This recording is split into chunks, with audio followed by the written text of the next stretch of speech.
1, 2, 3, 4. Welcome to Crazy Chester. Welcome to Crazy Chester. Crazy Chester's Radio Hour. Welcome to Crazy Chester. Welcome to Crazy Chester. Crazy Chester's Radio Hour. Yeah, Crazy Chester's Radio Hour. Crazy Chester's Radio Hour.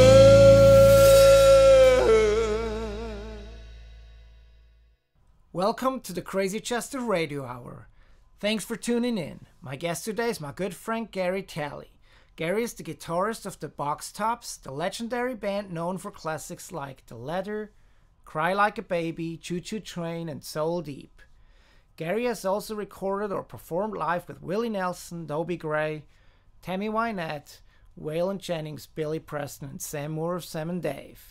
His songs have been recorded by Keith Whitley, James Cotton, and T.G. Sheppard, and he's also known as a guitar instructor whose tutorials have been published by Acoustic Guitar Magazine and American Songwriter Magazine. Gary, welcome to the Crazy Chester Radio Hour. Thanks for being my guest today. Thank you. Thanks for having me. So, Gary, let's go back to the beginning. You grew up in Memphis. Yeah. Mm-hmm.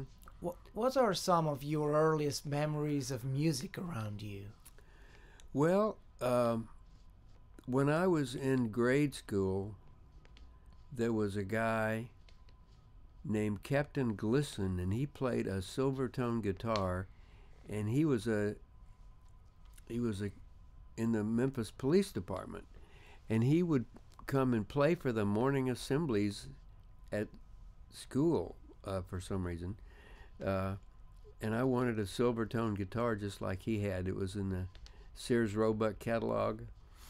And my dad, of course, he played guitar. And he was into country music. And my mom was more, they both played in church and played all the old hymns and stuff like that. And so I knew all those songs from way back, you know, and my mother played piano and my dad played guitar. So they were always playing around the house, and I just thought that everybody did that, kind of. I thought everybody played and sang all the time, you know, because that's what my parents did. And then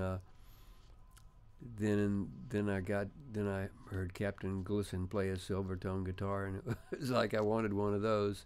And a little later on, I would listen to the radio, and they had these two black stations, WDIA and WLOK.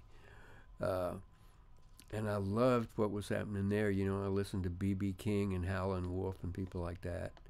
And so I just liked different kinds of music, and I got a guitar. My dad got me a silvertone guitar, and he taught me he got me started playing. And when I was in high school, and our high school band, our local band, was Booker T and the MGs. I mean, that was, I heard them play. They were like the guys from the hood, you know. And I went to the same high school that Steve Cropper and Duck Dunn went to, Messick High School. And so I heard all this great music, and I wanted to play it, you know. And then the Beatles came on Ed Sullivan, and there was a whole new thing, you know, and it was just music everywhere. And I wanted to play like B.B. King, and I wanted to play like George Harrison, and I wanted to play like, you know, it was just the Ventures. Gosh, it was just everything. So the guitar was always your instrument then? Yeah. Yeah, and there was a piano in the house my whole life, and I never learned how to play it. But I was just drawn to the guitar. and then later on, my dad got me a Duosonic, a Fender Duosonic, and that was I just never will forget the way new guitars smelled, and the cases and everything. Yeah. It was just so. It was just great. I just loved everything about guitars, the way they looked and the way they sounded, and look at the Fender catalog, and then I wanted a Stratocaster for years. I would play a Stratocaster on the way home from school. There was a music store named Burl Oldswangers, and I would get the Stratocasters, in the store, and just sit around and play them and think maybe someday I'll have a Stratocaster, and Yeah. And then the next guitar I got was a Telecaster, and I started playing in these local bands. Like, we had a band called the In Crowd, and named after the Dobie Gray song. Yeah. And I never dreamed I would play with Dobie Gray someday at the time, and it was just a wonderful time to be around. There was so much music in Memphis of all kinds. There was blues and R&B, B.B. King, and then the country music. My dad listened to country music, and I heard Chet Atkins, and so many influences. Yeah. So from there and playing in bands in high school, how did you get hooked up with what the Box Tops became? Well, the Box Tops started out as a band called Ronnie and the DeVilles, and Ronnie Jordan was the lead singer, and he got replaced by Alex Chilton. And then when I joined the band, it was the DeVilles, still the DeVilles. And our manager, a guy named Roy Mack, was the guy who had also managed the Gentrys, and they had cut Keep On Dancing, which was I guess it was a hit in some parts of the country. I don't think it got on the national charts that high, but anyway, so it was a thing like we wanted to be like the Gentrys and make a record, and so Roy Mack had us go to American Studios, which was owned by Chips Moman, and the Dan Penn. I'll never forget, Dan Penn, produced The Letter, Yeah. and Wayne Carson wrote it. And the first time I saw Dan, he had cigarettes rolled up he was wearing Bermuda shorts, and he had his cigarettes rolled up in his Sleeves. T-shirt, and he was wearing a little funny hat and everything. And he one of the guys in the band, John Evans, the keyboard player, he didn't have a driver's license yet, and his mother brought him to the studio, and Dan Penn was drinking a beer, and he kicked his beer under the couch when he saw John's mother come in. It was just one of those funny things. Yeah. Was that your first experience in the recording studio? Well, no, because most of the local bands, including the In Crowd, recorded at a place called Sonic, and there was a guy named Waylon Jennings that played on a lot of the early rockabilly sessions. Yeah. And so just about everybody in Memphis, their first experience in the studio was at Sonic, and Waylon Jennings. Yeah, I think engineering. Travis Womack told me the same thing. Uh-huh. I think some of his very early recordings when he was like 12 years old, he would do there. Yeah. And so with the In Crowd, you got to record there? yeah, with the In Crowd, we recorded a couple of Motown songs or something. We had a really good singer named Tony Kane, and I wish I knew what happened. In those songs are on reel to reel somewhere. There's on.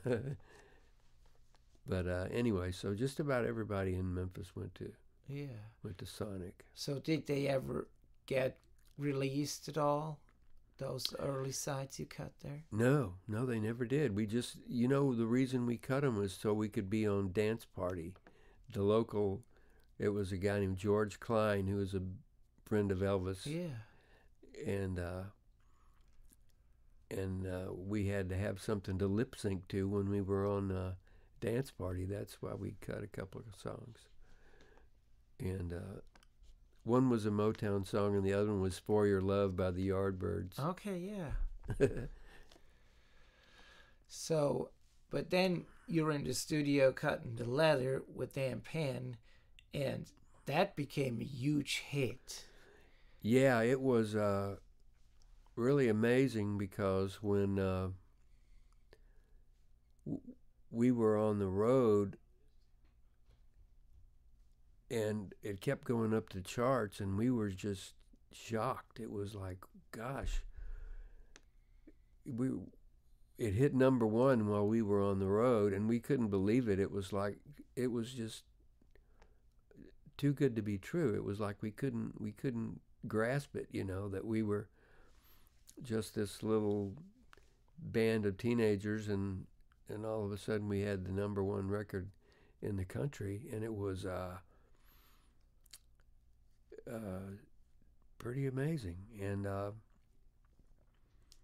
it kept going up the charts, and well, it got to number one and stayed there for like 4 weeks or something like that. And we would play, and none of us had been playing music for very long. I was 19 and I was the oldest guy in the band, and Alex was 16, the lead singer.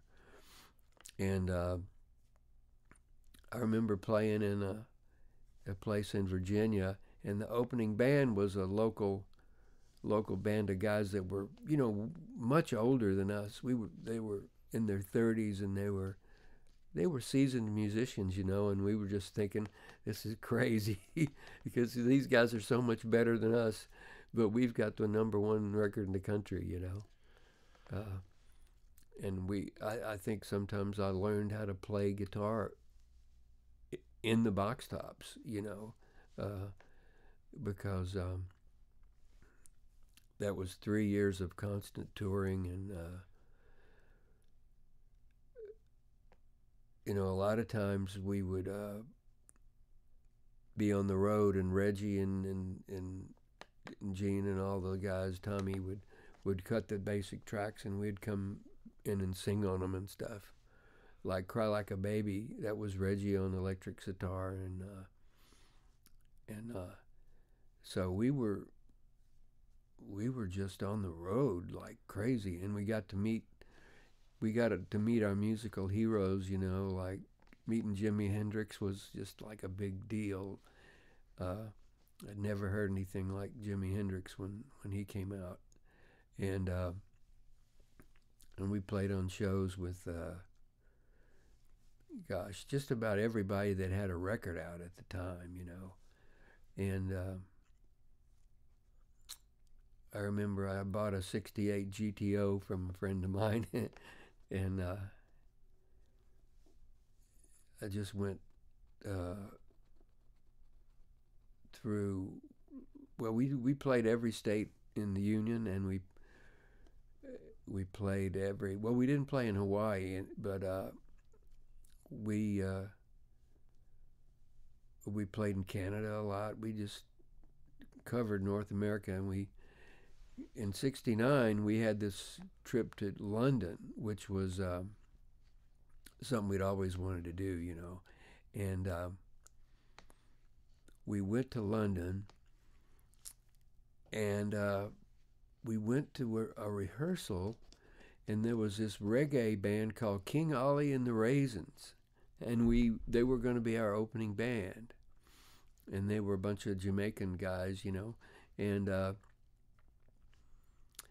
their equipment that we were supposed to play was like toy stuff. It was like the drum kit was like something you would buy at Sears for your 8-year-old with like a palm tree on the bass drum head, and the Leslie cabinet for the organ was broken, and every time the speaker would turn around, it would whack the inside of the cabinet and make a sound like an old washing machine or something like that. And the guitar amps were like PA heads. They weren't even real guitar amps. And we just said, well, we can't play on this stuff, you know. This is our big debut in Europe, and we can't play on this really bad equipment.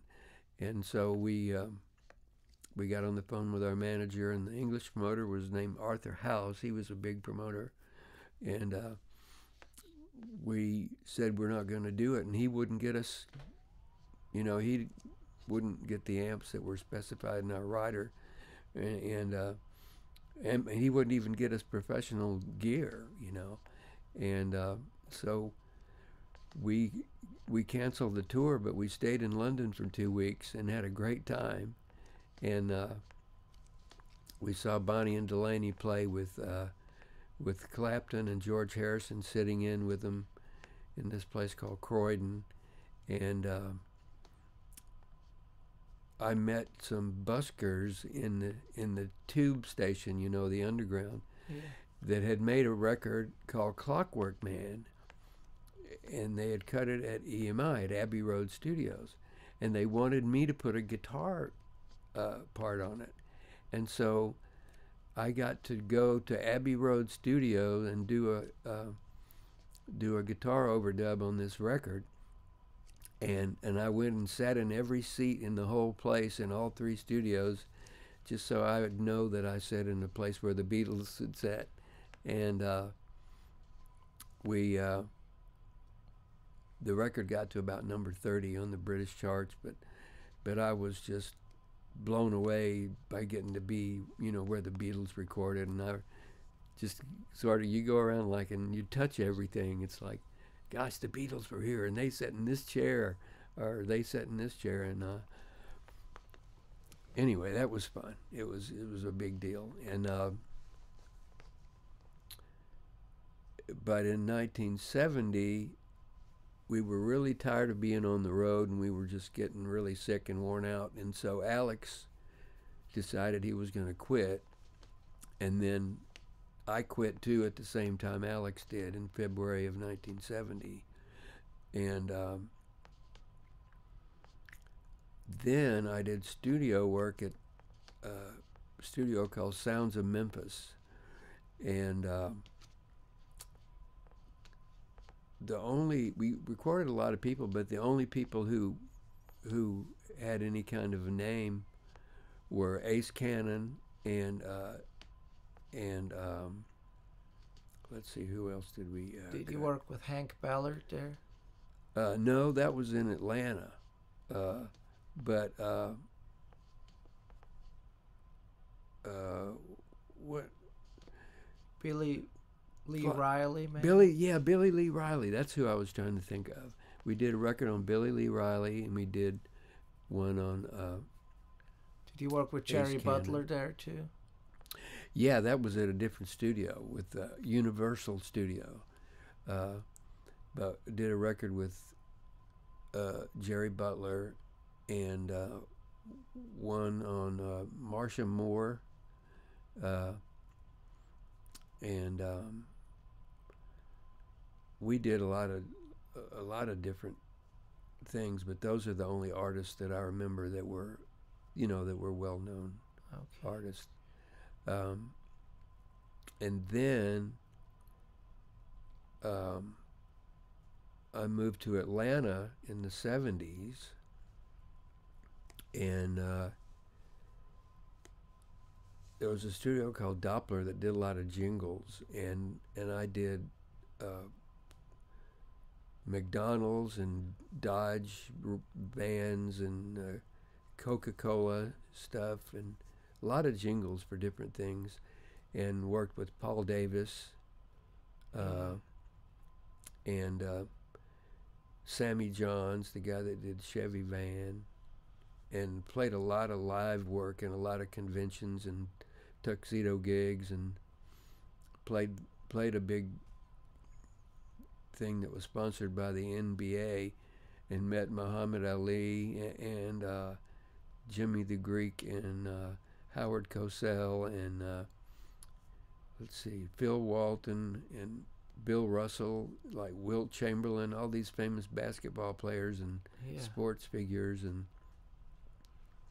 the Russian Olympic team with I think it was Olga Korbut that was the big Olympic star, and I did a gig with Pat Boone, and then I did gigs with Tennessee Ernie Ford when he would come to town, to Atlanta, and he liked to use me because I could do steel guitar licks on guitar, and I guess that was something that some of the other guitar players didn't do or something, but I always got to play with Tennessee Ernie Ford when he came to town. Yeah. How long were you in Atlanta?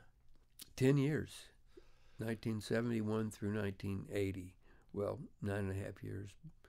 And I played with John Phillips of the Mamas and Papas, and Sandler and Young, was this duo that would, so a lot of miscellaneous gigs. People would come to town and play at some ballroom someplace, or did you already write songs at that time, or did they come later? It really came later. I would make up little bits of instrumental things, about that time, and I never quite wrote a song that was finished all the way through. I'd write little bits of things, but Chips Moman got me to move to Nashville in 81. Was that around the same time he relocated here from Memphis? Yeah. He opened up a studio just right around the corner from here, as a matter of fact, on, was it East Iris or West Iris? But he called it American Studios, and he was producing Willie and Waylon and all this cool stuff, and I got to play on, the first thing I did when I moved to town was play on a Tammy Wynette album that Chips produced. And then I played on Willie was doing duets with everybody, and he did a duet with, let's see, who else did he do a duet with? I'm drawing a blank now, but Webb Pierce, that's who I was trying to think of, Webb Pierce, and I played on one song on that, and then when they cut Always on My Mind, I was hanging around the studio, and Reggie and the guys, Memphis guys, played on that, and one of the writers of the song, let's see, Mark James. Let's see, it was Mark James and Wayne and Tommy. Boy, his name escapes me. He used to play rhythm for Chips all the time. Yeah, Johnny Christopher. Johnny Christopher, sure. So Johnny Christopher didn't show up, and I wound up singing backup on Always on My Mind on the single, So that was fun. I was just hanging around, not expecting to be doing anything, and I played a little bit on the WW2, Willie and Waylon WW2 album, and let's see. I heard a story that Always on My Mind, I guess Waylon was supposed to sing that with Willie, but he didn't want to or something like that. Oh, maybe so. I don't know if that's just a rumor or if that's actually true, but yeah, that's what I heard. Yeah, I don't know either.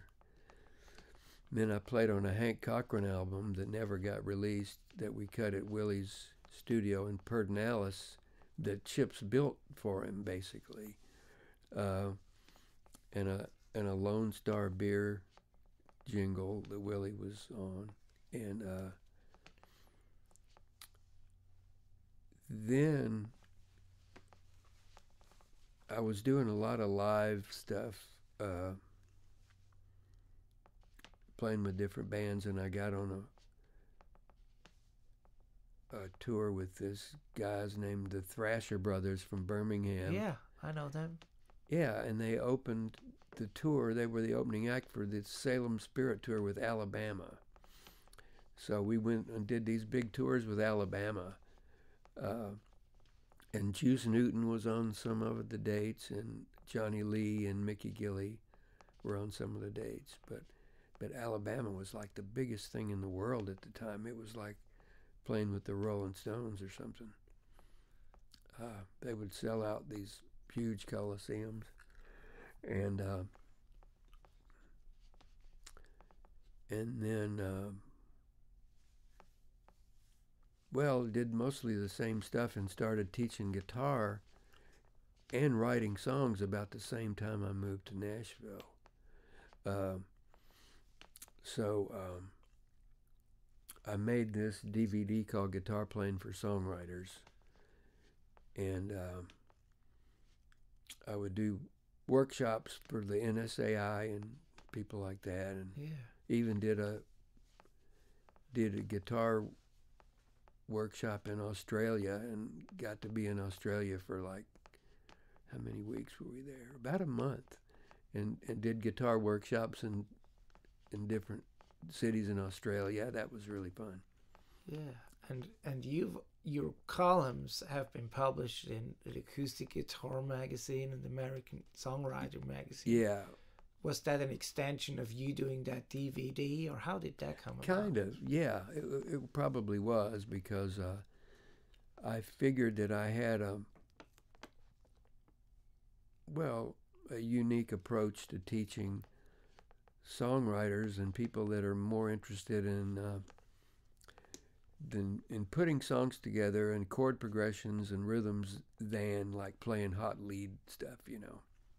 So I did a thing with Acoustic Guitar magazine, and then I wrote a column for American Songwriter for over 10 years, 10 or 12 years, I guess. And then I started teaching guitar on Skype, and I've taught. Well, I've had students in Australia and Germany and miscellaneous places, and then the Box Tops got back together. Was that the mid-90s?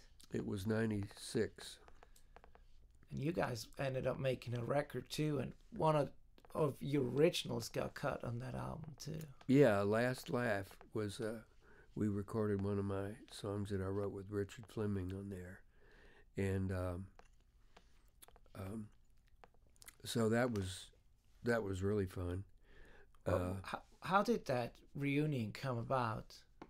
Well, Alex had said some things in the press about the Box Tops that were less than complimentary, so we didn't think he would ever want to do it again.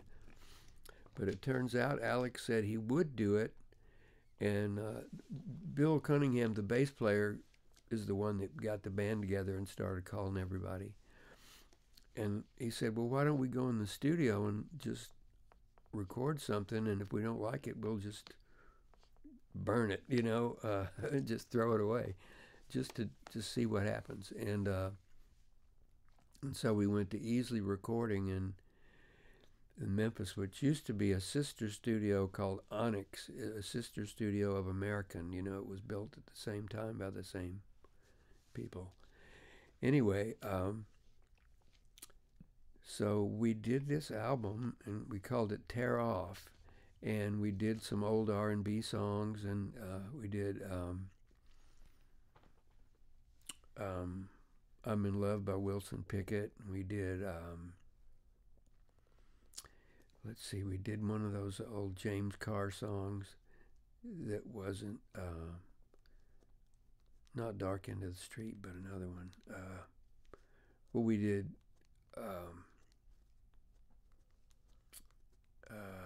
What's the name of that song? Big Bird, you know, that Eddie Floyd had cut. And we did Roy Head's, why am I forgetting the name of that song? But it's a Treat Her Right. Treat Her Right. Yeah, and, well, anyway, we had a great time cutting it, and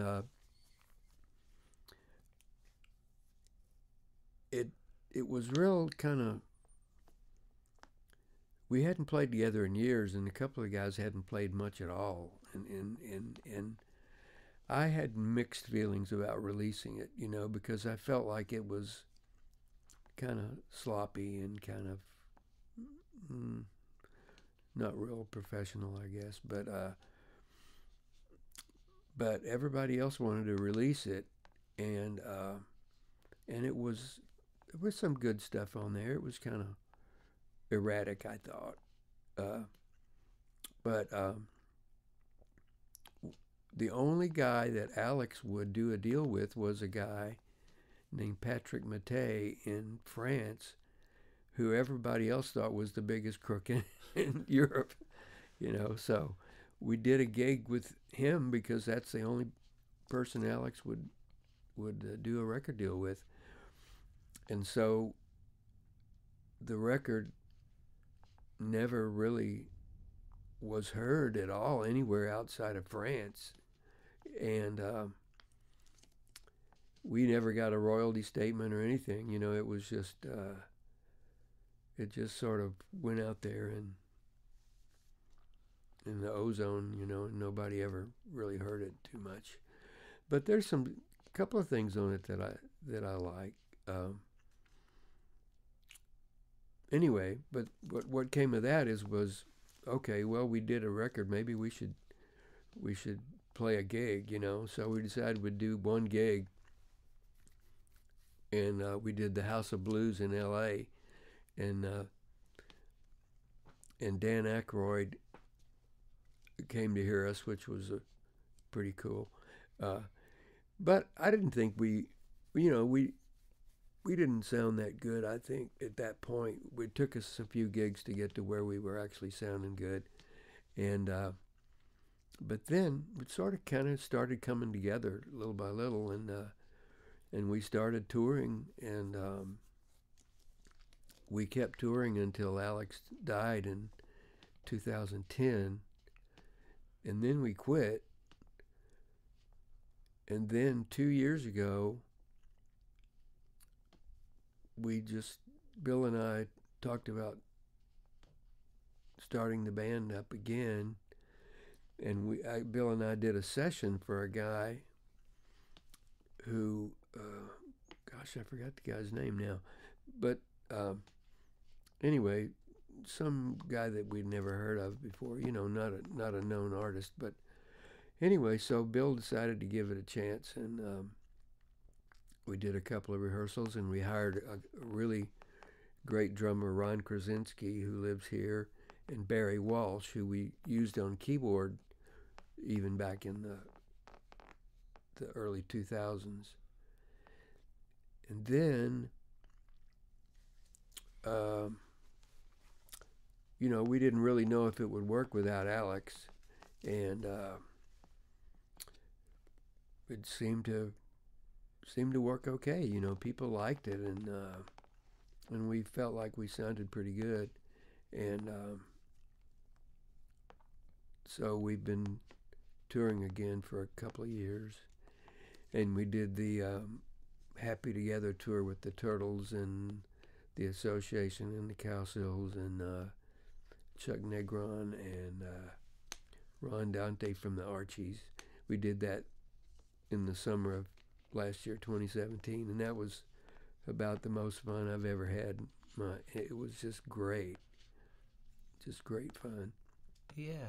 Now, we mentioned The Ladder earlier, and Cry Like a Baby, and the Box Tops continue to singles that charted, including Choo Choo Train Mm-hmm. and Soul Deep. And what are some of your favorite songs to play in the Box Tops repertoire? I love playing "Cry Like a Baby" because I get to play the electric sitar on that, and that's always fun. And I just like that song. I think Dan and Spooner Oldham wrote that, and it's just such a everything they did in Dan's production too was just so unique, and but I think that's probably my favorite one. It's also funny. I've heard both Spooner and Dan talk about them coming up with the songs and not coming up with material for you guys' session.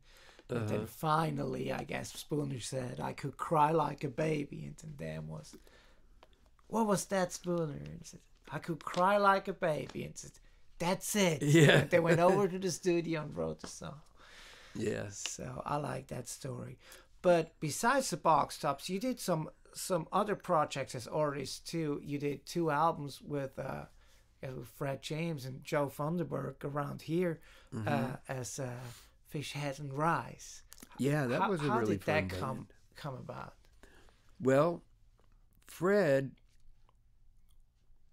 I don't know, he made the initial contact with a record Appaloosa? label called Appaloosa in Milan, and so he produced the first record, and we came here to Creative and did it.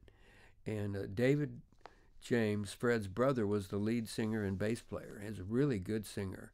Kind of has a Joe Cocker-y sounding voice. And Stuart Brower on drums, and Walter, I forgot his last name. That's crazy. Was on keyboards, and I play guitar. And we did some of my songs, and we co-wrote some songs, and we did we wrote a song that got recorded by James Cotton. James Cotton, yeah. And I wrote a couple more that got recorded by Kenny Neal and Carrie Bell, and some blues guys. Yeah. But anyway, so Fish Heads and Rice, we had a great time. It was an Italian record label, so we went over to Italy, and we did 2 records for Appaloosa, and gosh, we went to Italy several times, and in Germany also, but mostly Italy, and I just loved going to Italy and playing. It was so much fun. And people over there knew the letter, they knew the Box Top stuff, so I would always do that. And we had in fact, we cut a different version of Cry Like a Baby with Fish Heads and Rice too. But that was really fun. And I made some good friends over there in Italy and Switzerland. And but I went to Europe with several people, actually, with Ray Vega, who was on BMG. We did a tour with Paul Young, and that was fun. We did a tour of Germany with him, and that was I want to say 98. I don't know, something like that. Anyway, I've done some miscellaneous gigs where I wound up getting to go to Europe, like some of the country artists I played with in the 80s. Like I played with Johnny Lee and Shelley West and Bobby Bear, and got to do some really fun touring and got to go to Europe a lot. Yeah. You also made an album as Memphis Nat. How did that come about? Well, Richard Fleming and I started writing. Richard's a really good writer. He writes a lot of blues stuff. And So Richard was playing in a band called the Hypnotics, and I had been writing songs. Well, one of the first songs I co-wrote with Kim Morrison, and it was called "Flying Colors," and Keith Whitley recorded that. And I was writing for a guy named Chuck Neese, who had a co-publishing deal with Warner Chappell, and co-wrote some with John Gerard, who was a great country songwriter, and got a song recorded by T.G. Sheppard, who was pretty big in the 80s. Anyway, but Richard Fleming and I started writing songs, and then we decided we would do a record. And so we went in this little demo studio, the place where we cut our demos, and called the Gator Hole. It's run by a guy named Galen Breen, who's a really talented guy. And he was in Smyrna at the time. And so we did this record called Memphis Nat, because he's from Cincinnati and I'm from Memphis. So yeah, was it called Book of Love? Was that the title of the album? Beat of Love. Beat of Love. Yeah, Beat of Love. And there's some good songs on there. I like that song, and that's where he and I wrote Last Laugh that the Box Tops recorded. But we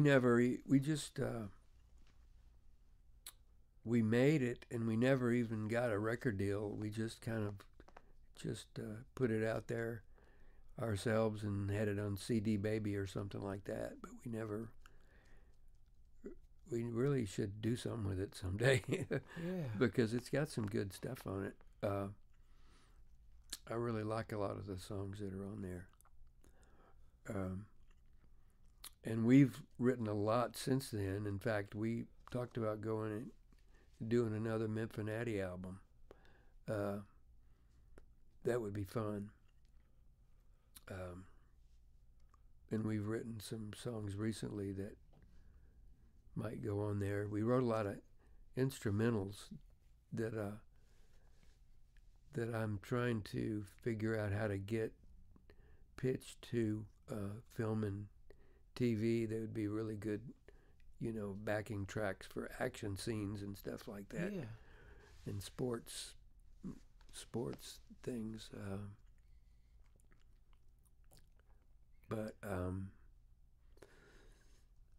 And then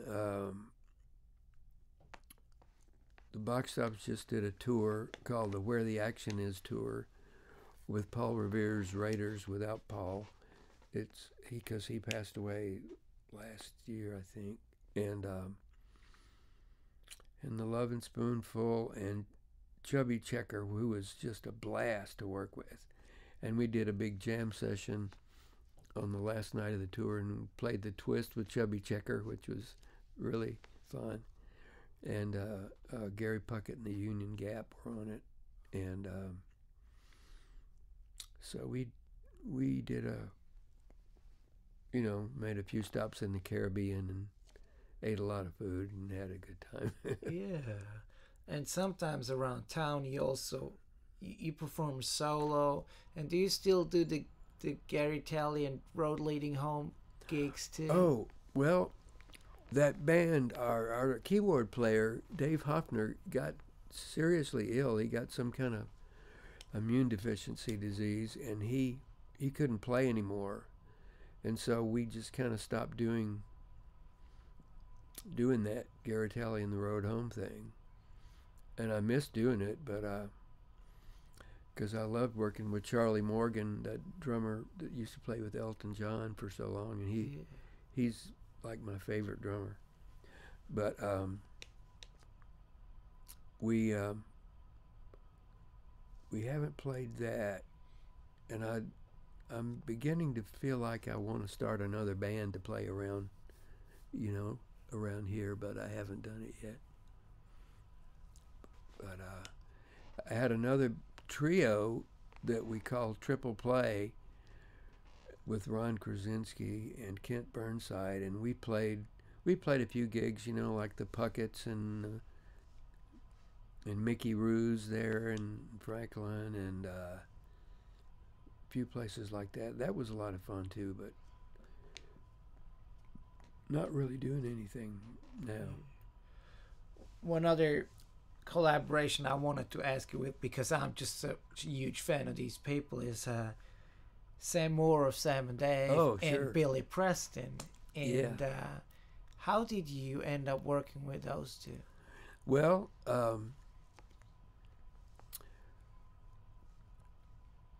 I knew somebody who was playing with Sam Moore, and I had been a big fan of Sam and Dave forever, and but I never worked with them before. And then, I honestly forgot who called me for that gig to play with Sam Moore, but it was in the late 90s or mid 90s. And I don't remember. Anyway, but we did some great fun gigs with Sam. I loved working with Sam. And his wife, Joyce Moore, started managing Billy Preston. And so we did a bunch of gigs with Billy Preston through the connection with Sam and Joyce. And that was probably the most fun musical thing I've ever done, is play with Billy Preston, because he was just such a joyous presence, on stage. I mean, it was just like,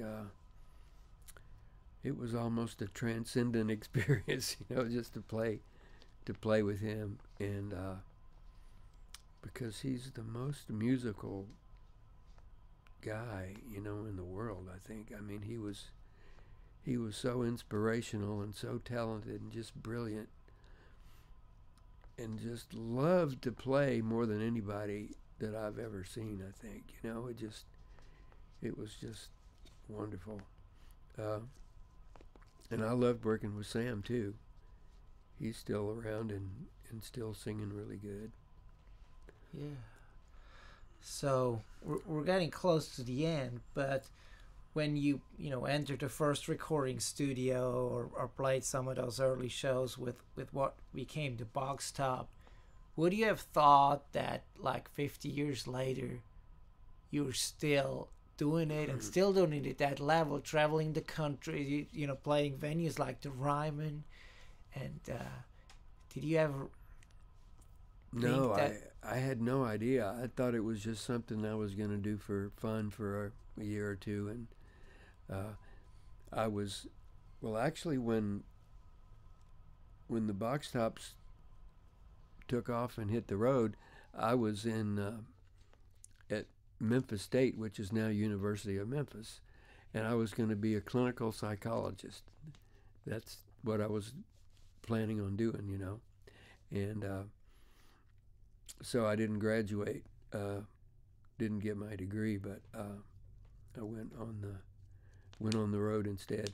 But I never dreamed that I would be doing this for 50 years, because I just had my 70th birthday at the Ryman when we did our Happy Together tour show at the Ryman, and it's just, I can't hardly believe it. I can't believe I'm 70 years old, for one thing, and that I've been doing this, music for 50 years, and plan to be doing it a few more years, Yeah, and you're in good shape, so I don't see anything getting in the way of you doing that. And thank you so much for spending this past hour with me here and sharing all these great stories thanks, of Andreas. your career. And I wish you just all the very best in health and music and everything for the future to come. And I hope we get to collaborate on a few things in the future too. Sure, I'd love to. That'd be great. All right. Well, thank you so much. Well, you're very welcome. My pleasure.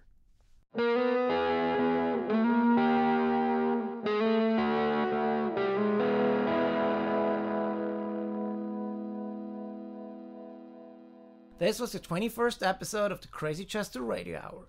We taped it at Buzz Cason's Creative Workshop recording studio in Nashville. Thanks for listening, and I hope you enjoyed it. Until next week.